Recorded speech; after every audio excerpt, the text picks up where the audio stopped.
वैष्णव जन तो तेरे कहिए जे पीर परा. Namaste, Sitaram. On October 2nd, 2020, the Brahma Vidya Peetham International of Karatal Village, Trinidad and Tobago, under the leadership of Swami Brahmadev Upadhyay and Swamini Sadhvi Anandamai Giri, joins with India and the rest of the world to commemorate the 150th birth anniversary of the great soul, Mahatma Gandhi.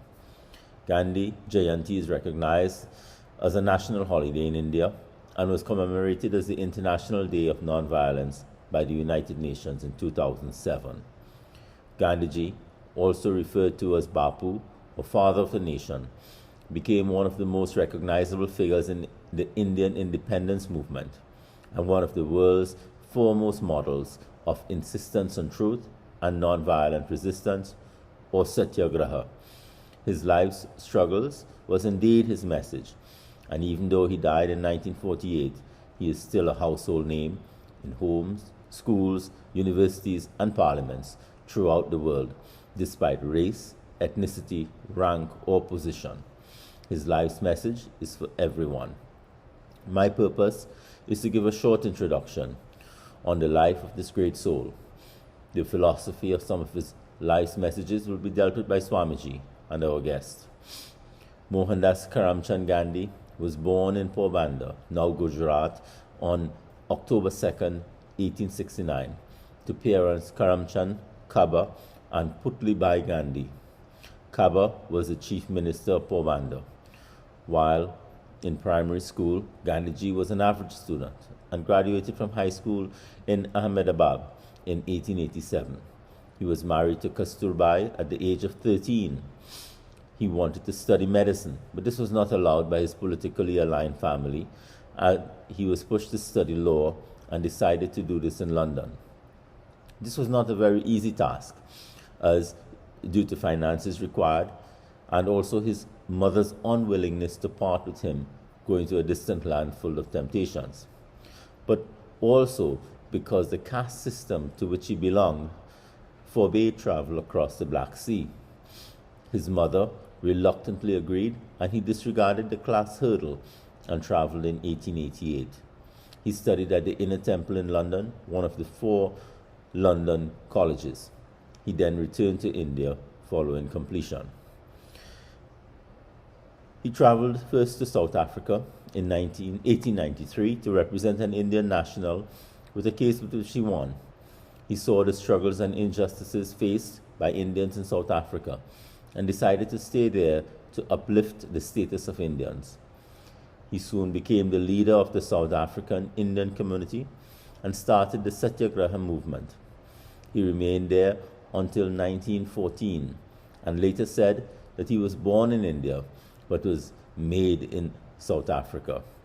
Some of his many achievements in South Africa included the Indian Ambulance Corps, the Phoenix Farm near Durban, considered the birthplace of Satyagraha, the Tolstoy Farm, and in 1906 led the first Satyagraha campaign against the Transvaal Asiatic Act, and again in 1907 against the Black Act. He was jailed in 1908 and again in 1909 for organizing these movements. In 1913, he fought against the nullification of Hindu, Muslim, and Christian marriages, and then led one more peaceful resistance campaign against the oppression of Indian minors before leaving for India in 1914. Upon return to the British-controlled India in 1915, Gandhi had acquired the skills of both an accomplished lawyer and a community organizer dedicated to peaceful protest. He was warmly welcomed in India, who took a deep interest in his works in South Africa. In fact, it was in 1915 he was ordained as the Mahatma, or Great Soul, by Rabindranath Tagore, a name he was not too fond of.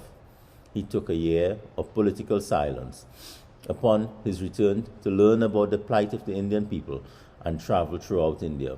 He founded the Satyagraha Ashram near Ahmedabad. Here, he dedicated his new works to the cause of the untouchables, or Harijans, who he called the children of God, and accepted a Harijan family into the ashram. He lost many supporters and friends for this action. In his first campaign of nonviolence and resistance in India, he fought against the oppression of farmers in Bihar who were forced to cultivate indigo by the British at low prices and high taxes. The cultivation of indigo was abolished. He then learned the instrument of fasting, not to put the opponents under pressure, but for his own meditation and inner cleansing, and to show solidarity to the starving workers. He encouraged his people to boycott all that was British: jobs, clothes, schools, British goods, etc. He encouraged the production of one's own clothing and promised to wear only khadi, a cloth of hand-spun cotton. Spinning wheels were then distributed throughout the country so that Indians could produce their own clothing. Foreign cloth was burnt. The spinning wheel became a sacrament of India, and the Indian National Congress eventually incorporated it in the national flag. He was arrested and jailed several times for the many uprisings that followed. In 1924, he was released due to complications from an appendectomy. Though his main opponent was the British Empire, he also tried to change his own society, especially with regards to the untouchables. He freed the Harijans to enter the temples and to even vote in elections. In 1928, Nehru demanded immediate independence from the British, and Gandhi asked that the release take place over a 1-year period. Clearly, the British did not oblige, and this led to the Salt March, which was the biggest act of civil disobedience in India. In 1942, another roundtable meeting to discuss independence took place, but again not successful. He then urged the Indians to do or die, and this created revolts throughout India. This led to further arrests of members of the Indian National Congress, including Gandhi and Kasturbai. Unfortunately, after 2 years, Kasturbai died, and a very weak Gandhi was released in 1944. After the war, the British Empire crumbled, and there was now negotiation for independence, the terms of which were agreed by the Indian National Congress, but not agreed to by the Muslims, which led to violence against Hindus and unrest in India. This fight for peace was his most difficult. He insisted that violence cannot be conquered by violence and that hate must be overcome by love. Gandhi stressed the equality of all religions. The mood of the country settled, but the partition of India into India and Pakistan was a great worry for Gandhi, as his life's fight was for unity. He described the partition as a spiritual tragedy. In 1947, independence was celebrated. Religious unrest, however, prevailed and escalated.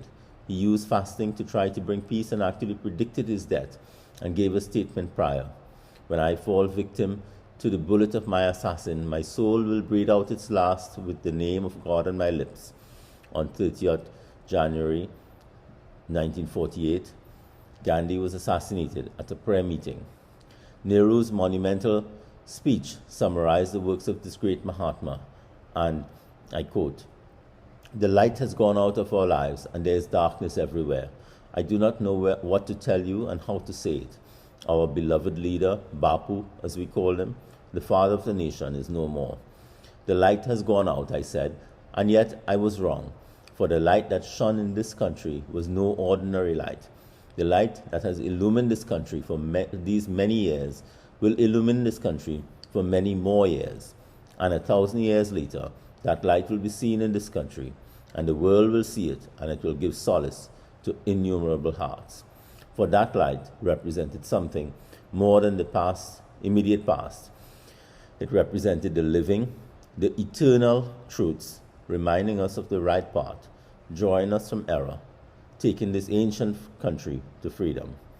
Thank you, Sitaram. Generations to come will scarce believe that such a one like this in flesh and blood walked upon the earth. This is how Albert Einstein described Mahatma Mohandas Karamchand Gandhi, who was born 151 years ago on October 2nd. On this day, we celebrate his birthday and the International Day of Nonviolence. which came in his legacy. His life was his message and has been acclaimed, honored, and revered worldwide. Today, with Brahma Vidya Peetham International, we celebrate his birthday and his life. Mahatma lived with simple, frugal, and practical virtues, practicing non-violence throughout his life.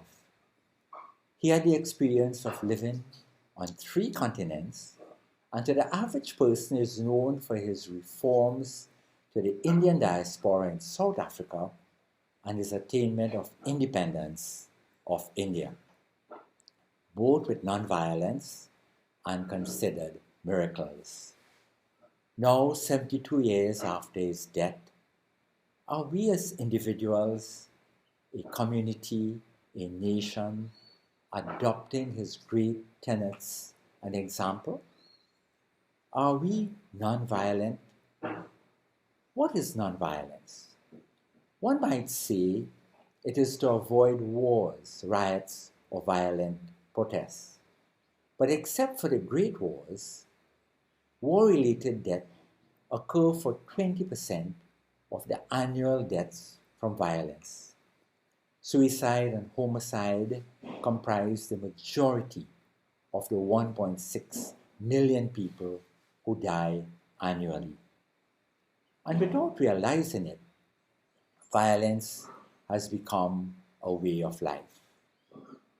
Violence is defined as the intentional use of physical force or power, threatened or actual, against oneself, another person, group, or community that results in or has a high likelihood of resulting in injury, death, psychological harm, maldevelopment, or deprivation.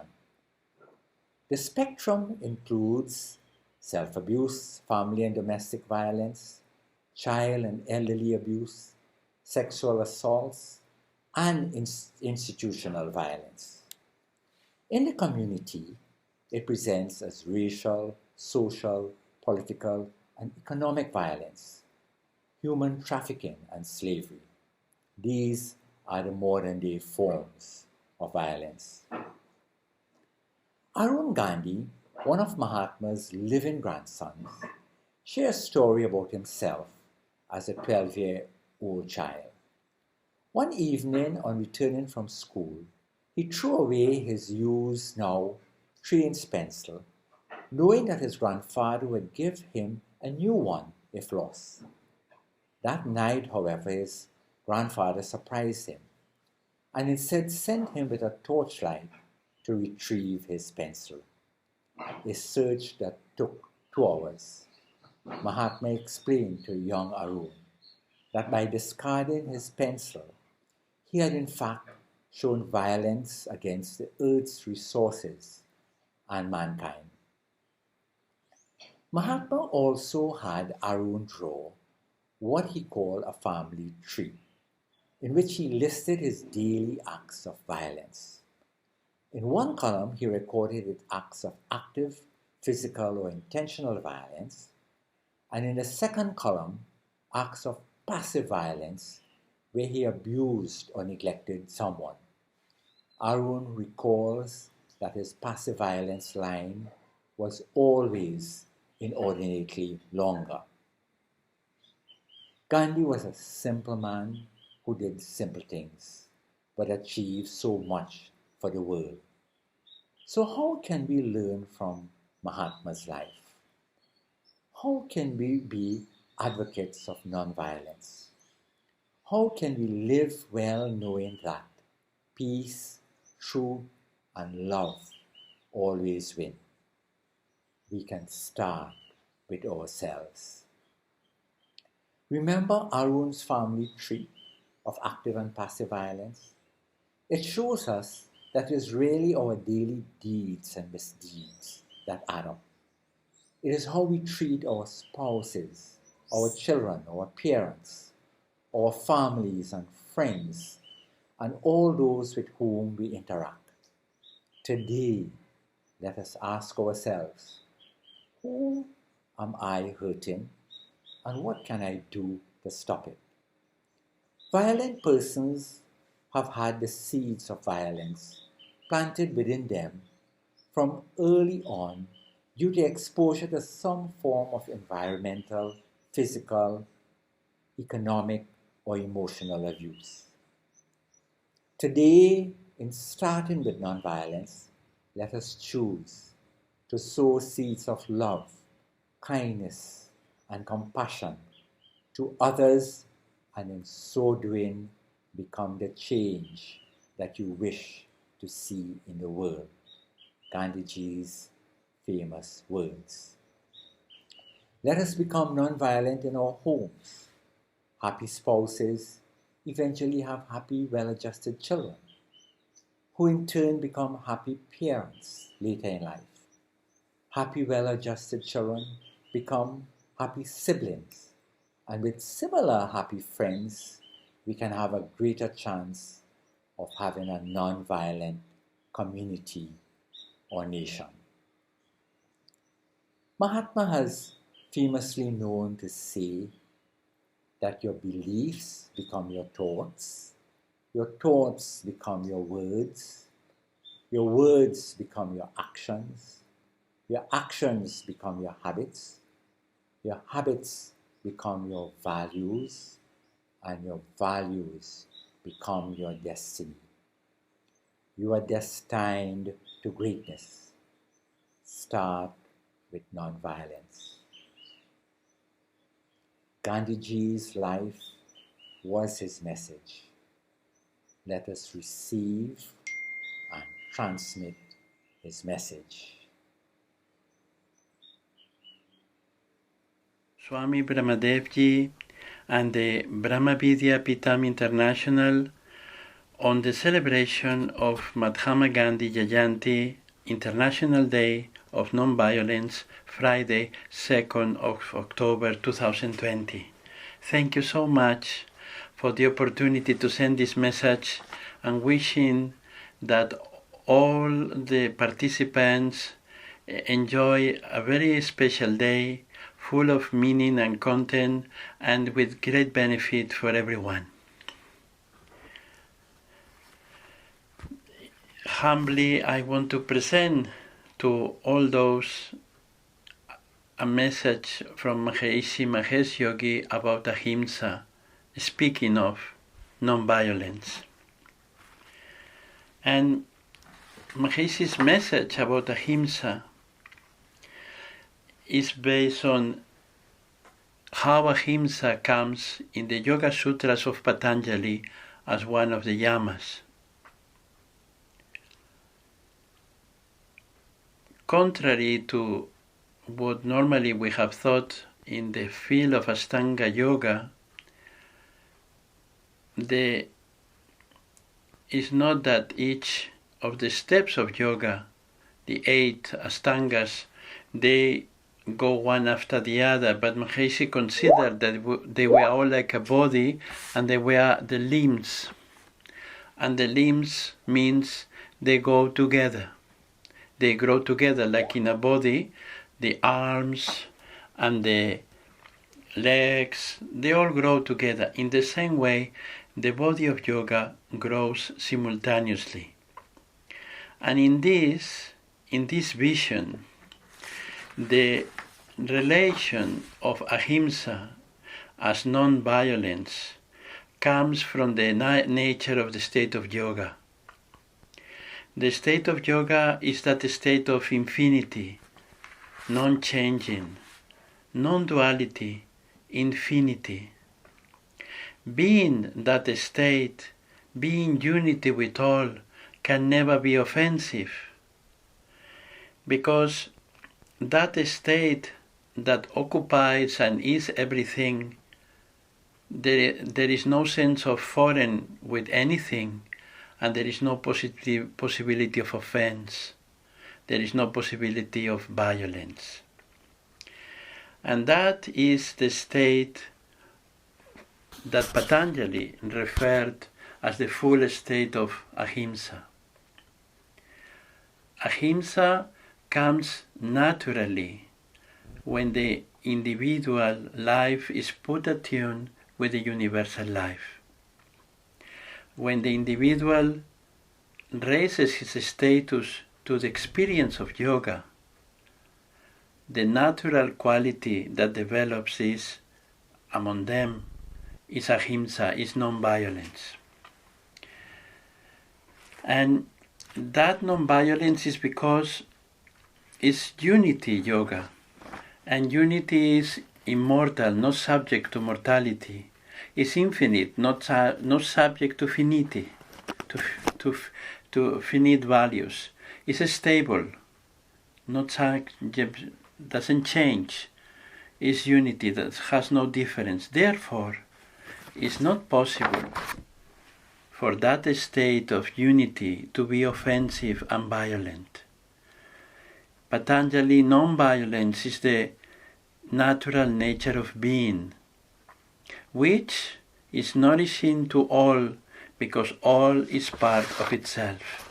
And in our individual life, in our life as individuals, when the individuality is overtaken by the experience of universality, when the universality breathes in an individual life, that is non-offensive.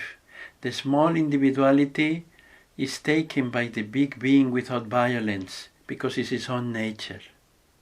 And that is how yoga, taking the individual life to the universal life, does it in a non-offensive way and makes it in a beautiful, peaceful, natural state of unity. That is the thought of the great power of ahimsa when it's based on yoga, which has the ability to accomplish an enlightened individual and a peaceful society. With our very best wishes, with the desire that this is a reality for every individual and for the whole world, we present our deepest pranam to Swami Brahmadev, our Vice Chancellor of the Maharishi University in the Caribbean. Namaste.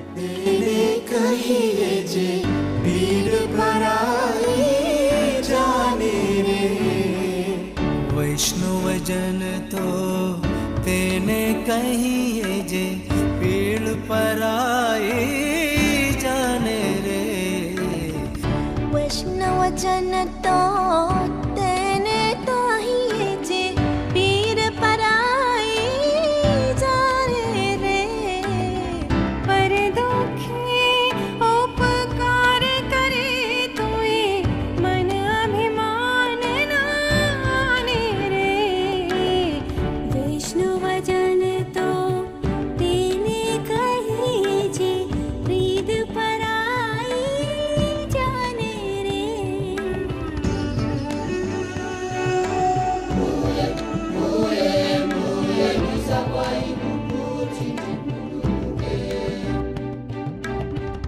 सकल लोक मान सहने वंदे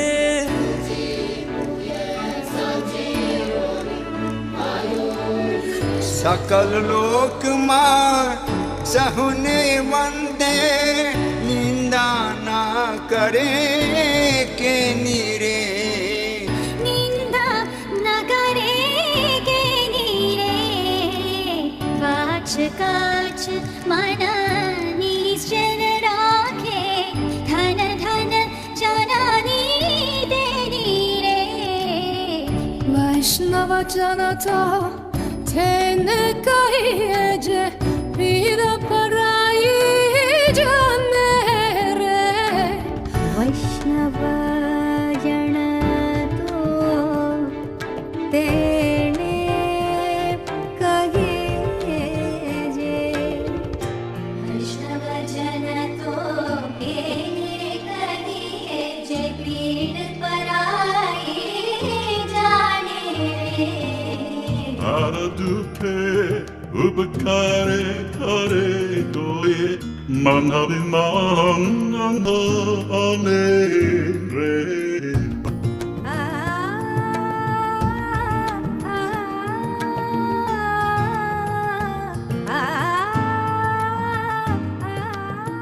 सकड़लोकमा सहुणे वंदे निंदा न करे के नीरे जीवा थकिय सत्य न बोले भर धन नव ज्वले हाथ रे वैष्णव जन तो तेने कहिए जे पीर पराई जाने रे वैष्णव जन तो तेने कहिए जे पीड़ पराई जाने रे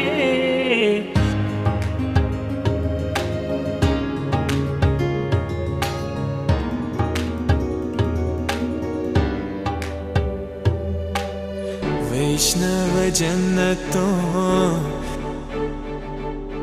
तेने कहिए जे महामाया व्यापी नहीं जेने दृढ़ वैराग्य जेनो मन मारे. In navigating these times fraught with economic and social uncertainty, made worse by the ravaging impact of the COVID-19 pandemic, as a panacea, we can resile individually and collectively to the palliative tenets of Gandhism. Widespread personal grief, apprehension about our daily survivability, the increasing loss of jobs, strained social relationships, loneliness and social isolation, with its corresponding mental wear and tear, characterize this seemingly never-ending and hapless period. Inspired and inspiring leadership grounded in Gandhiism is probably what is needed from the top to the bottom in global societies. Compassionate, caring, meritocratic, and service-oriented leadership is waning. And we need to reboot our sense of humanity if we are to ascend to the nirvana that we seek and so desperately need. The corridors of governance globally are in great need of peace, harmony, order, compassion, and mutual respect. We require leaders to be enablers and advocates of peace and social harmony, leaders with an ingrained philosophy of our humanity that truly defends, protects, and sustains the common good. We need leaders true to their conscience, doing right to all, without resorting to acrimony, discrimination, division, and discord. Reflecting. One hopes that leaders at home and abroad, wherever they are, institutionally ensconced, will recognize, as Nelson Mandela and Martin Luther King Jr. did, two visionary leaders affirmatively guided and inspired by the transformative power of Gandhiism, that the teachings of Gandhi are a mechanism for peace, order, good governance, and a just society. The critical impact that Mahatma Gandhi had on Martin Luther King Jr. in forging a U.S. civil rights movement and activism steeped in non-violence is uncontroverted. Martin Luther King Jr. embraced Mahatma Gandhi's philosophy of non-violence as integral to progressive civil rights activism. Gandhi referred to this initiative as satyagraha, meaning true force or love force. The guidance driven by satyagraha encourages the individual to seek out truth and love, not supporting or participating in doing wrong. And it is this fundamental tenet of Gandhiism that freed India from the shackles of colonialism in 1947. Martin Luther King Jr., as a Christian preacher, connected Gandhi's philosophy of nonviolence to the teachings of Jesus Christ and his eternal message, and I quote, "Love your enemies and pray for those who persecute you." In his treatise, Pilgrimage to Nonviolence, Martin Luther King Jr., in a moment of sheer epiphany, wrote, and I quote, "I came to see for the first time that the Christian doctrine of love, operating through the Gandhiism method of nonviolence, was one of the most potent weapons available to oppress people in their struggle for freedom," end of quote.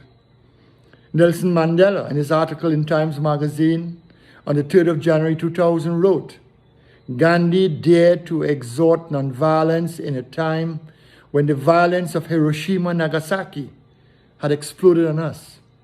He He exhorted morality when science, technology, and the capitalist order had made it redundant. He replaced self-interest with group interest without minimizing the importance of self. He was the archetypal anti-colonial revolutionary. His strategy of non-cooperation and his non-violent resistance inspired anti-colonial and anti-racist movements internationally and in our country, South Africa. Gandhian influence dominated freedom struggles on the African continent right up to the 1960s because of the power it generated and the unity it forged among the apparently powerless. Non-violence was the official stand of all major African coalitions, end of quote. Ladies and gentlemen, nothing genuinely fixes through violence or the dissemination and perpetuation of violence, and more than ever, in this world of strife and division, we need a common influence by adhering to the teaching and philosophies of Gandhi. Through Gandhiism, we'll be able to move away from retribution, revenge, and bad mind in our individual and collective lives. For as Mahatma Gandhi so remarkably stated, and I quote, "An eye for an eye makes the whole world blind." Nonviolence is therefore a torch that must never dim. Gandhiism is relevant today as it was for the last 125 years. Governance and genuine leadership are never about the exercise of raw power, but must be steeped in an embracing service that celebrates our humanity and the resilience of the human spirit. Our leaders need to be reminded that what Gandhi said yesteryear is pertinent, relevant, and game-changing in today's political construct. That, and I quote, "The best way to find yourself is to lose yourself in the service of others," end of quote. Gandhiism is required more than ever as COVID-19 continues to take a toll in its many hydra-headed forms. There is a fear that if we don't change and we don't take charge of ourselves with the diminishing world resources, and a world where fear, apprehension, and blame are peddled in a manner to enslave the unsuspecting, we will move away from multilateralism and resort to the tribalism of nationalism and the law of the jungle. Each man for himself, each country for itself. Gandhi's philosophies can be the balm to the social wounds of challenging communities and societies caught in the riptide of dysfunction. There is a constant need to free people from the morass that envelops their daily lives, especially in a social environment where politicians honestly feel and are convinced that you can fool the people not sometimes, but all the time. As we continue to celebrate the invaluable contribution of Gandhi and Gandhian philosophy and vision, and its role in shaping the world, I wish to acknowledge and commend once more Rana Mohip, musician par excellence from Trinidad and Tobago, who was lauded by Indian Prime Minister Narendra Modi for his rendition of Gandhi's favorite song, Vaishnava Janato. It is a bhajan that was composed in the 15th century. Prime Minister Narendra Modi tweeted in October 2018, and I quote, "Rana Mohip from Trinidad and Tobago gives his voice to Bapu's favorite song. Gandhiji's message of kindness, compassion, and truth reverberates throughout Trinidad and Tobago, which has a proud history of unity in diversity like India." It's amazing how the world sees us. The bhajan speaks of devotees of Lord Vishnu as persons who respect the entire world, do not disparage anyone, keep their words, actions, and thoughts pure, feels the pain of others, help those who are in misery, and never let self-conceit enter their minds. These are values and time-worn traditions that are perilously coming close to extinction in this materialistic society of ours. In 1909, in his book Hind Swaraj, Mahatma Gandhi cautioned mankind against unrestricted industrialism and materialism. As we continue to commemorate the 150th birth anniversary of the man that led India to independence and who sought to deconstruct the caste system and social inequities, we must actively apply the philosophies and ideologies of Gandhi in a contemporary context, in the corridors of power, in the boardrooms around the world, in the houses of parliaments and congresses of the world, and in every aspect of our personal lives. The conflicts, inequalities, and challenges that confront the world can be mitigated through Gandhiism if ideas and actions are grounded in peace, vision, and all things good and honorable. I thank you. Message from Sri Nitya Bajrang Das Ji of India. The birth of our Mahatma Gandhi is celebrated all over Bharat and abroad. It has also been accepted as International Day of Non-Violence. When one looks into the pages of Patanjali Yoga Sutra, one can see very clearly that one must accept and adopt the principle of yam, self-restraint. What are they? Ahimsa, Satya, Asteya, Brahmacharya, and Aparigraha, non-violence, truthfulness, non-stealing, right use of energy, and non-greed. Gandhiji followed these principles of Patanjali and used it as a truthful and peaceful way to force the British government to return their land. The influence of ahimsa and truthfulness were in the mind and life of Bharatiyas already, as all schools of thought contained these thoughts. Life of Buddha, Mahavir Swami, and contemporary sages like Narayana Guru, Swami of Kerala, Swami Dayananda of Arya Samaj, Yogi Arvind, and many others carried these thoughts to reform the society. The great Bhimrao Ambedkar adopted the same principle to save the society. Mahatma Gandhi's life and thoughts paved the way as a leader for independence. Many Indians at that time followed him wholeheartedly, but there are some who oppose his views also. Recently, our Swami Tilak also followed the same principle and way in word and deed to propagate spirituality and yoga all over the world. Bare feet, penniless, simple and humble, tirelessly he went around the world only to meet seekers of the real path of yoga and spirituality. This day is great to remember that a son of this planet gave us a wonderful divine personality who lived a life of non-violence and truth and forced the conquerors to return peacefully. Let peace and harmony prevail.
Vidya Peetham International is celebrating the 151st birthday of Mahatma Gandhi, International Day of Non-Violence. This year, our organization, with the pioneering vision of our founder and Peetadhish Swami Brahma Swarupanandaji, is celebrating this momentous occasion with a theme, Mahatma Gandhi, My Life is My Message. Swamiji, today in the globe, there are so many changes. There are so many new thoughts, new philosophies, and new personalities who have emerged since Mahatma Gandhi.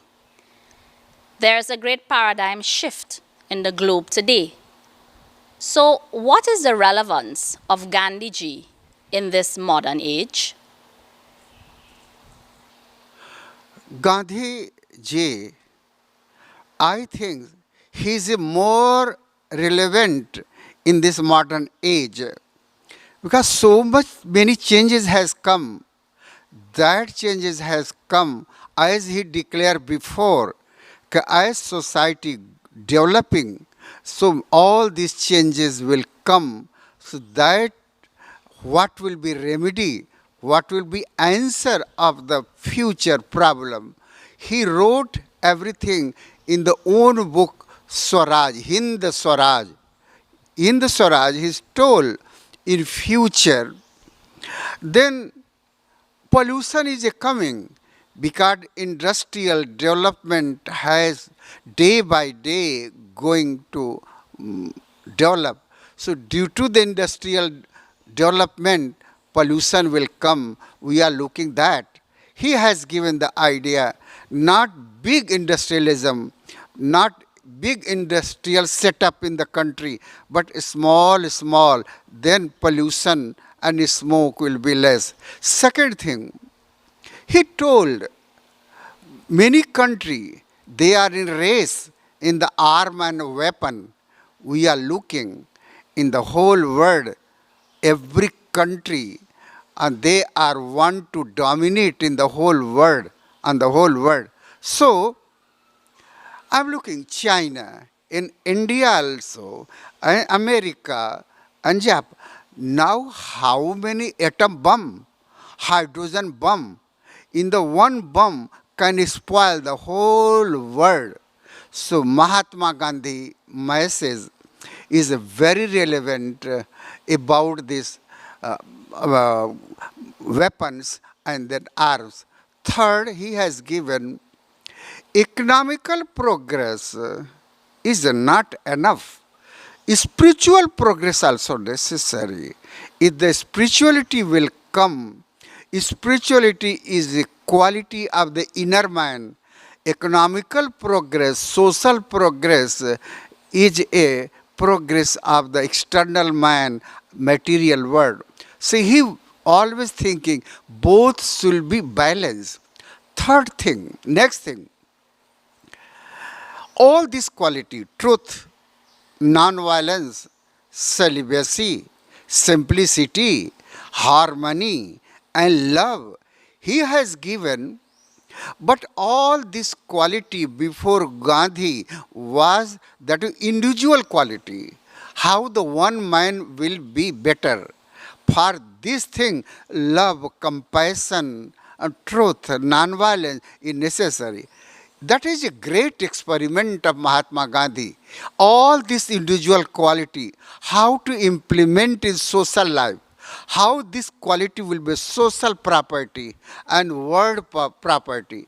He has presented the example, living example, how this good quality should be a social quality, social property. So I am thinking Mahatma Gandhi is more relevant. Next point, he told about the family life. Now the family life has no structure and broken. I know that.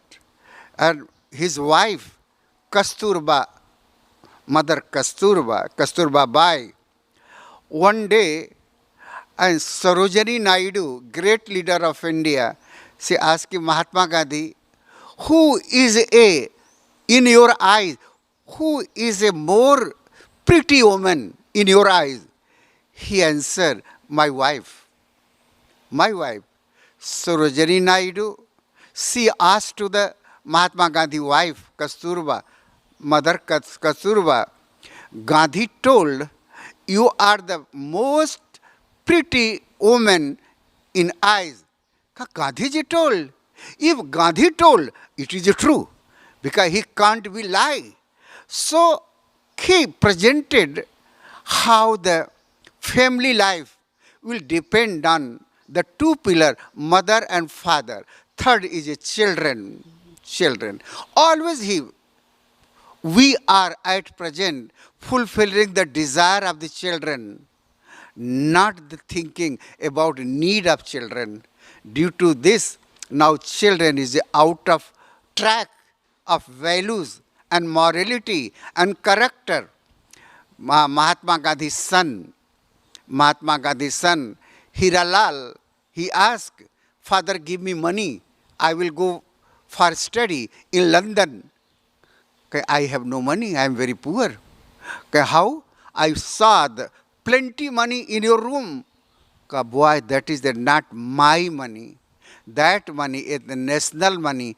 People donated me in my hand to fight against the Britishers for freedom. So social money is not my money. My money, how this money I can give you. Please don't go for study in London for to be law education. So he didn't give. That is ideal. That nowadays politician and politics and all the big people, they are thinking about self, about the children, about own family, not thinking about nation, about society. That is a great example of the Gandhiji. I am thinking Gandhiji is more relevant in modern age. Gandhiji's thoughts depended on two pillars, truth and non-violence. Is the world going away from this message today? These two qualities, that is universal quality, truthfulness and non-violence. Man should be true. If he will be true, so his personality will be not divided. Because people thinking wrong, doing wrong, behaving wrong, speaking wrong, so his mind, his tongue, his work is different. Man will follow the truth. He will be a complete perfect man. That perfect man will be not unsatisfied, will be not unhappy, and no quarreling, no differences will come if everybody follow the truth. Now the society is telling, I am businessman. How can be true in business? So Gandhi told that is a sin. Business only for profit, that is a sin. But business to make a rich society, that is a good, otherwise sin.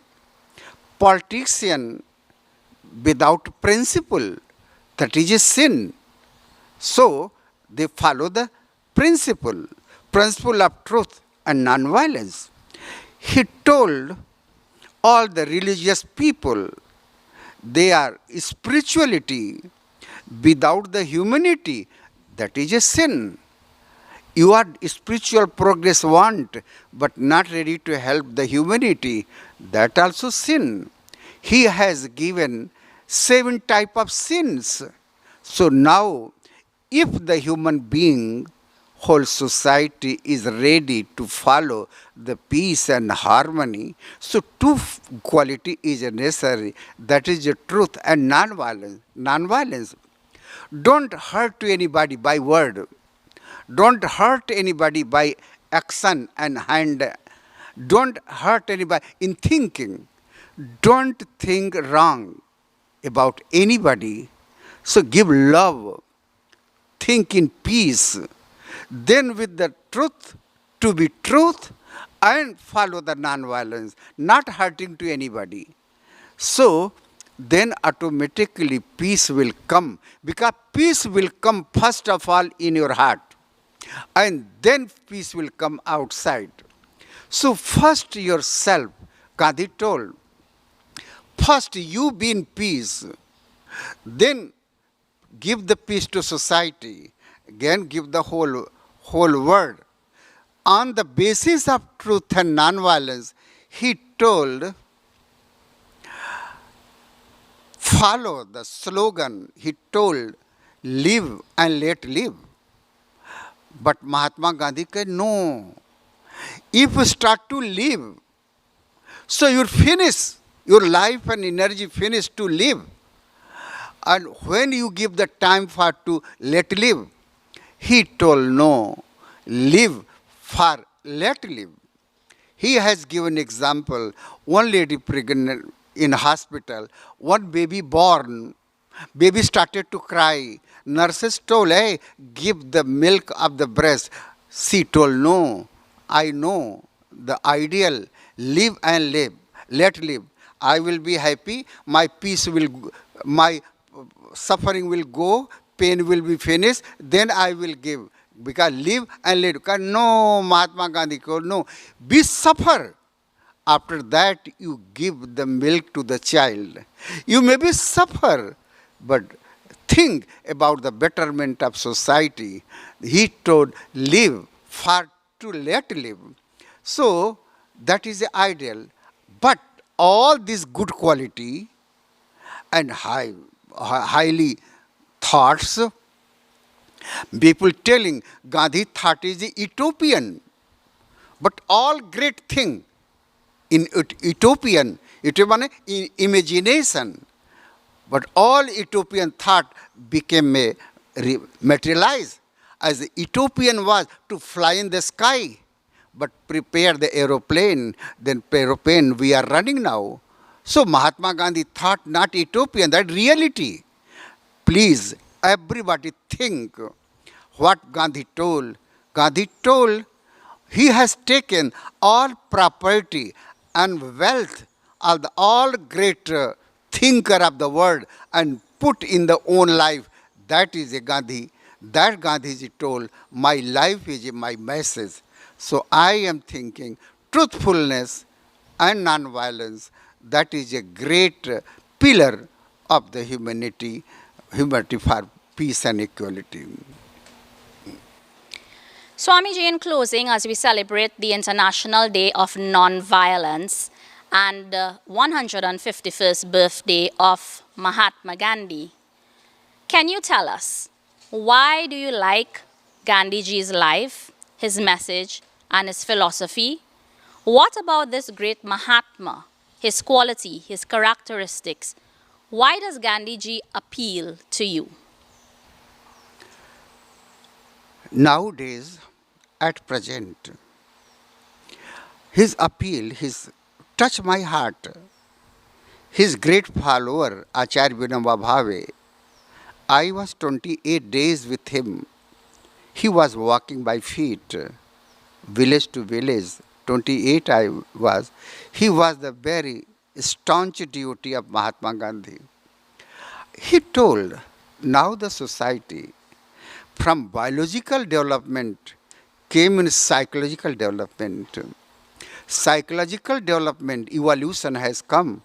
It means that is a more stress, more depressed, then confused, then not able to take decision properly. So that because we are in psychological evolution stage, third stage is coming, that is a spiritual evolution, divine consciousness. If we are going, making the progress for divine consciousness, so Gandhiji told, please think how man will be Superman. So due to this one what touched my, how he started the life to live very life. Individual life, personal life, social life. he was very perfect and practical, or very pragmatic, and not utopian, not imaginative, totally reality. So Mahatma Gandhi was real, has the real life. Due to this, he wrote biography, autobiography. He wrote the experiment of truth. His book name is the Strength of the experiment of the truth. My life is a laboratory. If today I am telling that is a good, maybe I can get the other day more facts, then I can change my thought. So I am pragmatic, always changing with the truth. He told, my truth, personal truth, no use. That should be our truth. Whole society accept that. Not our truth, some universal truth. Universal truth is a more important. Light we have diya, that is my personal diya. We have the bulb, light, that is social light, social truth. But sun is a shining, that is universal truth. So he told, for personal truth to go social truth and to the universal truth. Then when I read this thought, when I was intermediate class, I read all his book in Hindi. Then I realized how perfect life, how this correct life, how pragmatic life, how scientific life, always ready to experiment like a scientist, and life is my lab. This word, touch, as at last he declared, my life is my message. My life is a message. So this word, Mandela of South Africa, Obama, Einstein, Dalai Lama, all this great soul, he is worried about the world peace. Who was working for the harmony in the world? So they have given, I am inspired by Mahatma Gandhi. I am follower of Mahatma Gandhi. So my no racial, no caste, no creed, no community, no country difference. We are only children of God, and we are the humanitarian, human, pure human. So this thought touched my heart. Due to this, I am following the Mahatma Gandhi full footprint. So due to this, I am more interested in international Day of Nonviolence and the birthday of Mahatma Gandhi. I want to propagate the peace. Many organizations, they are doing the great work, and United Nations also celebrating the International Day of the Nonviolence. I am with them to propagate everywhere.